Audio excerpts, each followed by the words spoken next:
नमस्कार। भारतीय जनता पार्टी प्रदेश कार्यालयामध्ये आयोजित या पत्रकार परिषदेमध्ये आपल्या सगळ्यांचं स्वागत। उभाटा गटाचे खासदार संजय राऊत यांनी आज पत्रकार परिषद घेऊन वेगवेगळे दावे प्रतिदावे करण्याचा प्रयत्न केलाय। त्यांनी अतिशय हास्यास्पद असा दावा केलाय की उभाटा गट आणि मनसेची जागा वाटप हे अंतिम टप्प्यात आलेली आहे। खरं तर ज्यांचा पक्षच अंतिम टप्प्यात आलाय त्यांचं जागा वाटप अंतिम टप्प्यात असलं काय किंवा पहिल्या टप्प्यात असलं का त्यांनी काही फरक पडणार नाही।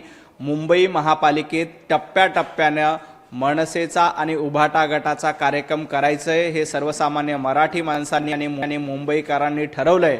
त्यामुळे संजयजी राऊत तुम्ही कितीही जागा वाटप अंतिम टप्प्यात आणलं तरी मुंबईकर यावेळेला टप्प्याने तुमचा कार्यक्रम करणार आहेत, कारण तुमचा पक्षच हा अंतिम टप्प्यामध्ये आलेला आहे।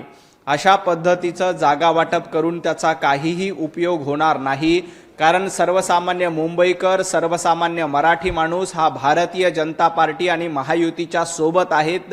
आदरणीय देवेंद्रजी फडणवीस यांनाच आशीर्वाद यावेळेला मुंबईकर आणि मराठी माणूस देणार हे त्यांनी ठरवलंय। त्यामुळे ज्यांचा पक्ष अंतिम टप्प्यामध्ये आलाय त्यांनी जागा वाटप केलं काय किंवा नाही केलं काय त्यांनी फार फरक पडणार नाही। तुम्ही कितीही दावे प्रतिदावे केले तरी मुंबईमध्ये भारतीय जनता पार्टी आणि महायुतीचाच महापौर बसेल याच्यामध्ये अजिबात शंका नाही।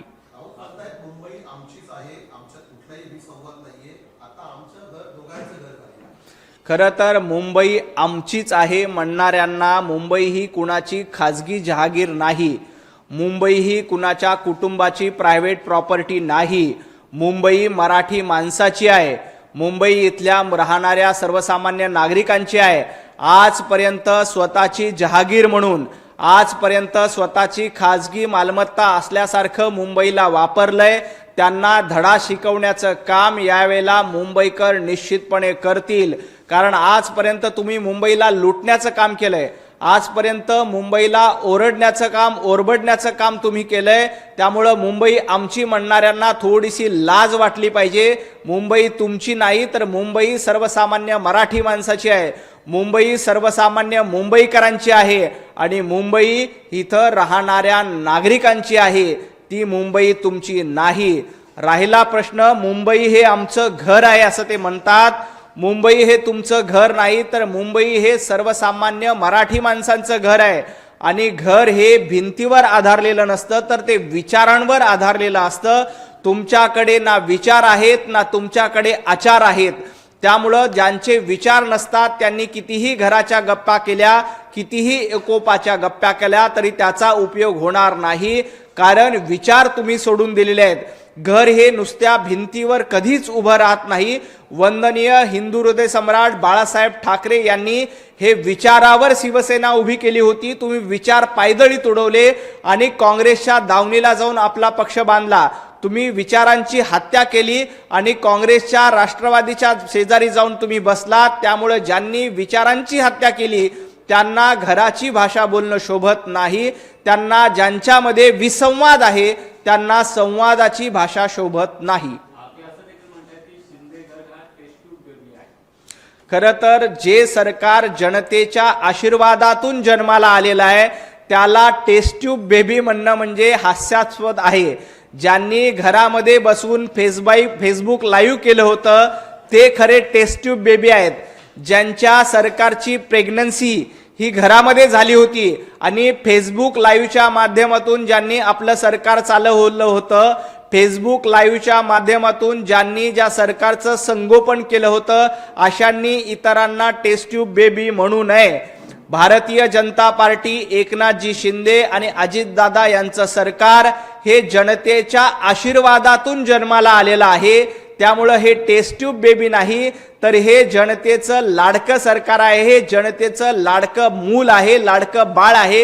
हे संजय राऊत विसरलेले आहेत, कारण या सरकारला 2/3 बहुमतांनी जनतेनं निवडून दिलंय। संजय राऊत तुम्ही टेस्ट ट्यूब बेबी आहात आणि तुमचा पक्ष आता टेस्ट ट्यूब बेबी झालेला आहे। तुम्ही 90 जागा लढल्यात, 90 पैकी फक्त 20 जागा ज्यांच्या आल्यात ते खऱ्या अर्थानं बेबी असतात। त्यामुळे बेबी संजय राऊत यांनी इतरांवर टीका करू नये।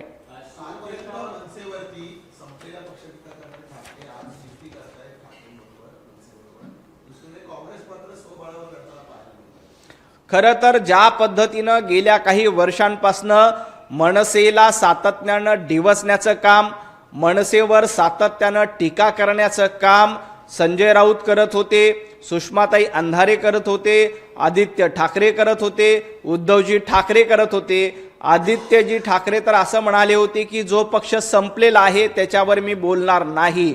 सुषमाताई अंधारे असं म्हणाल्या होत्या, Raj Thackeray you are not my time. अशा पद्धती जाहीर सभेमध्ये ज्यांनी अशा पद्धतीचे शब्द वापरले होते. संजय राऊत, तुम्ही सामनाच्या अग्रलेखातून राज ठाकरे यांच्याबद्दल काय काय शब्द वापरले होते, राज ठाकरे यांना कशा पद्धतीनं शिवीगाळ केली होती हे संजय राऊत विसरलेले आहेत. पण नियतीचा खेळ असा असतो की त्या संजय राऊतांना शिवतीर्थावर जावं लागतं, राज ठाकरे यांचे उंबरठे झिजवावे लागतात, कारण त्यांच्यासाठी ती अस्तित्वाची लढाई आहे. संजय राऊत कितीही म्हणत असतील तरी हे विचारांची लढाई आहे, तर ही विचारांची लढाई नाही, तर ही खुर्चीसाठीची लढाई आहे. खुर्ची मिळावी याचसाठी उद्धवजी ठाकरे राज ठाकरे यांना सोबत घेत आहेत. माझी राज ठाकरे यांना देखील विनंती आहे की उद्धवजी ठाकरे यांचा स्वभाव वापरा आणि फेकून द्या अशाच पद्धतीनं आहे. उद्धवजी ठाकरे हे फाटीमध्ये खंजीर खुपसण्यामध्ये अतिशय एक्सपर्ट आहेत. 2019ला भारतीय जनता पार्टी सोबत त्यांनी युती केली, आमच्यासोबत युतीमध्ये लढले आणि ऐन वेळेला मुख्यमंत्री पदासाठी भारतीय जनता पार्टीच्या पाठीत खंजीर खुपसला आणि काँग्रेस राष्ट्रवादी सोबत जाऊन बसले. राज ठाकरे यांनी देखील सावध राहिलं पाहिजे. उद्या तुमच्या पाठीमध्ये खंजीर खुपसण्यासाठी देखील उद्धवजी आणि संजय राऊत मागे पुढे पाहणार नाहीत. याआधी 2008 मध्ये राज ठाकरे यांच्या पाठीत खंजीर खुपसून त्यांना घराबाहेर काढण्याचं काम उभाटा गटानं संजय राऊत आणि उद्धवजी ठाकरे यांनी केलं होतं. याचा विसर मनसेला आणि राज ठाकरे यांना नक्कीच पडला नसेल.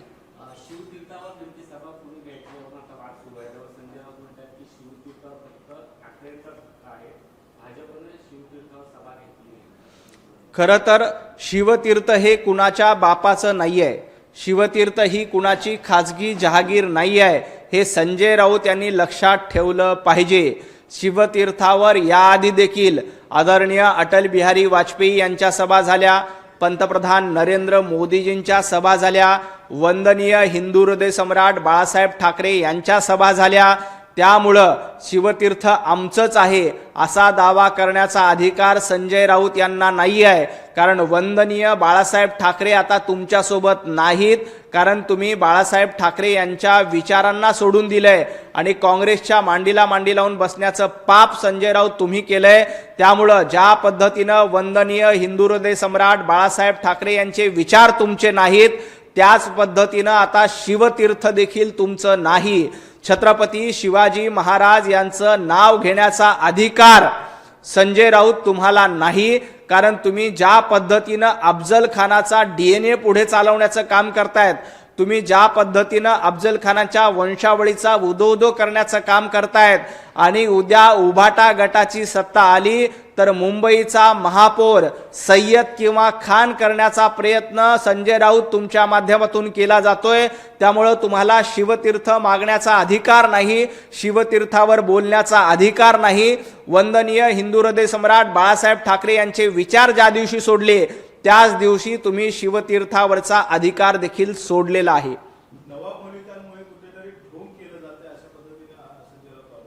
खरं तर नवाब मलिक यांच्याबद्दल आमची अतिशय स्पष्ट भूमिका आहे. जोपर्यंत नवाब मलिक मुंबईमध्ये राष्ट्रवादी काँग्रेसचं नेतृत्व करतायत तोपर्यंत आम्ही नवाब मलिकांसोबत जाणार नाही, हे आम्ही याआधी देखील स्पष्ट केलंय. त्यामुळं मुंबईमध्ये कुठेही राष्ट्रवादी काँग्रेस यांच्यासोबत युती करण्याचा, आघाडी करण्याचा प्रश्नच नाही.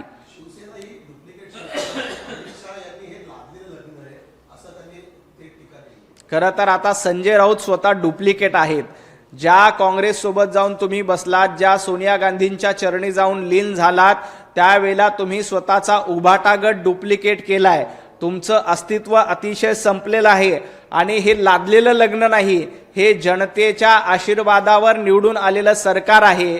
या सरकारची मुहूर्तमेढ आणि या सरकारची लगीनगाठ ही संजय राऊत तुम्ही बांधलेली नाही, या सरकारची लगीनगाठ ही जनतेने बांधलेली आहे।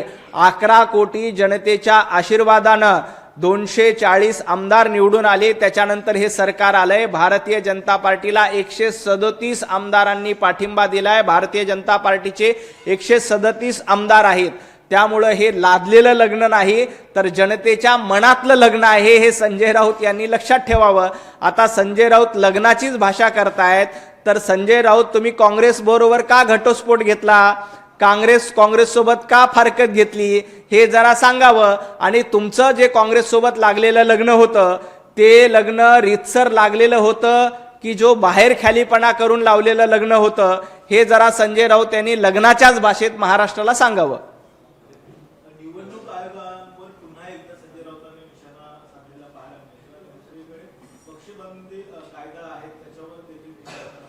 खरं तर निवडणूक आयोगाबद्दल हरामखोर असा शब्द संजय राऊत यांनी आज वापरला। संजय राऊतजी, हरामखोर हाच शब्द तुम्हाला वापरायचा असेल तर तो उभाटा गटाबद्दल वापरला पाहिजे। 2019ला तुम्ही भारतीय जनता पार्टी सोबत युती केली आणि आमच्या पाठीत खंजीर खुपसून काँग्रेस सोबत गेला। मग निवडणूक आयोगाची हीच व्याख्या तुम्हाला वापरायची असेल तर हरामखोर शब्द हा उभाटा गटाला आणि संजय राऊत यांना स्वतःला लागू पडतो, कारण त्यांनी महायुती सोबत आघाडी युती केलेली असताना 2019 मध्ये काँग्रेसच्या मांडीला मांडी लावून बसले होते।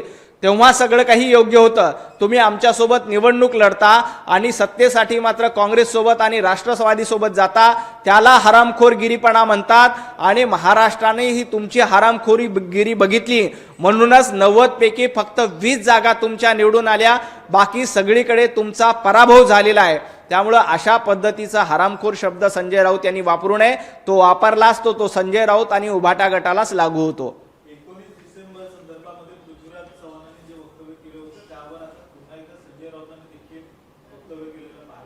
खरं तर याआधी देखील संजय राऊतांनी अनेक भाकीत वर्तवली होती।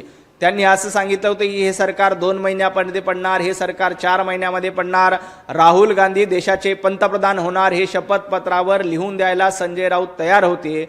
उद्धवजी ठाकरे पुन्हा मुख्यमंत्री होणार असा दावा देखील संजय राऊतांनी केला, परंतु आजपर्यंत सामनामध्ये लिहिलेला एकही शब्द खरा ठरला नाही आणि संजय राऊत यांचा एकही दावा खरा ठरला नाही।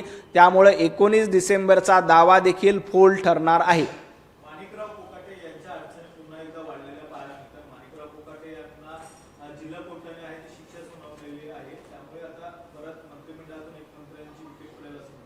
या सगळ्या प्रकरणामध्ये मंत्रिमंडळामध्ये कोणाला ठेवायचं कोणाला नाही ठेवायचं हा संपूर्ण अधिकार आदरणीय मुख्यमंत्री देवेंद्रजी फडणवीस यांच्याकडे आहे।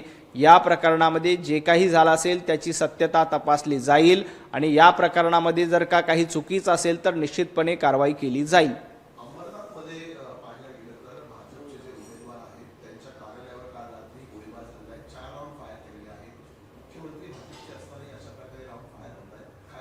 नाही, या प्रकरणामध्ये पोलीस पूर्ण चौकशी करतायत। पोलिसांनी पूर्ण माहिती घेतली। स्वतः गृहमंत्री देखील मुख्यमंत्री असलेले देवेंद्रजी फडणवीस देखील या पूर्ण प्रकरणावर लक्ष ठेवून आहेत। जे काही चुकीचं असेल त्याच्यावर कारवाई केली जाईल।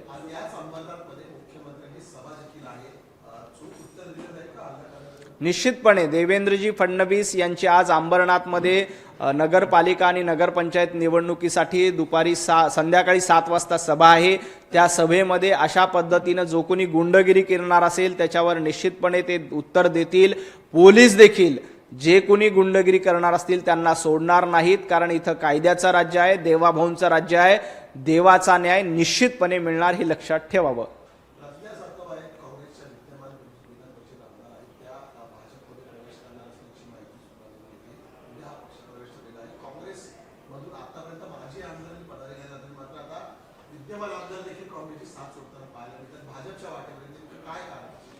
प्रज्ञाताई यांच्याबद्दलची बातमी मला तुमच्याकडूनच कळाली, मी याबद्दल सविस्तर माहिती घेतो।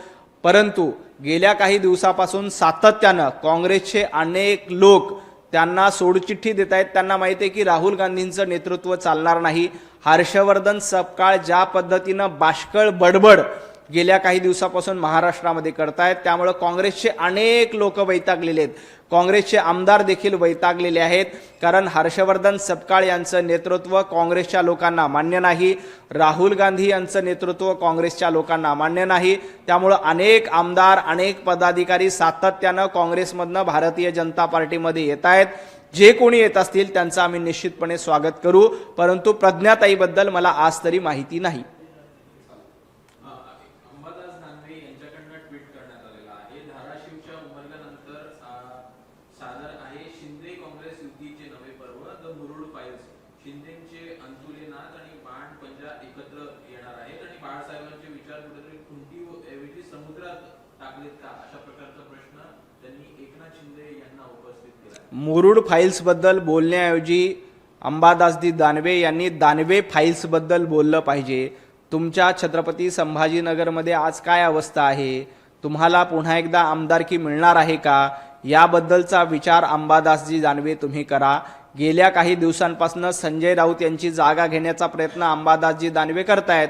रोज सकाळी उठून संजय राऊतांनंतर आपली एक पत्रकार परिषद व्हावी अशी अंबादास दानवे यांची इच्छा असते आणि माध्यमाने त्यांचे बाईट दाखवावी अशी त्यांची इच्छा असते, परंतु ती इच्छा काय त्यांची पूर्ण होत नाही। त्यामुळे असे फुसके फटाके फोडण्याचा रोज रोज प्रयत्न करतायत। याआधी देखील अधिवेशनात अनेक फुसके फटाके फोडण्याचा प्रयत्न अंबादासजी दानवे यांनी केलाय, कारण त्यांची आमदारकीची टर्म संपलेली आहे आणि पुन्हा एकदा आपल्याला आमदारकी मिळावी यासाठी दानवे साहेबांचा प्रयत्न सुरू आहे, परंतु ते त्याच्यामध्ये यशस्वी होणार नाहीत।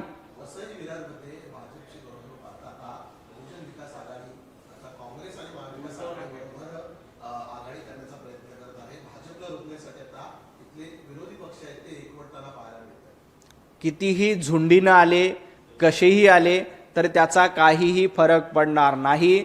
वसई विरार असो, मीरा भाईंदर असो, ठाणे असो, कल्याण डोंबिवली असो, सर्वत्र भारतीय जनता पार्टी आणि महायुतीचा झेंडा फडकणार, याच्यामध्ये अजिबात शंका नाही। बहुजन वंचित आघाडीसोबत सत्ता करू द्या, आणखी कोणाला सोबत घेऊ द्या, काँग्रेसला सोबत घेऊ द्या, शरद पवार गटाला सोबत घेऊ द्या, गरज पडली तर उभाटाला सोबत घेऊ द्या, मनसेला सोबत घेऊ द्या, काहीही परिणाम होणार नाही।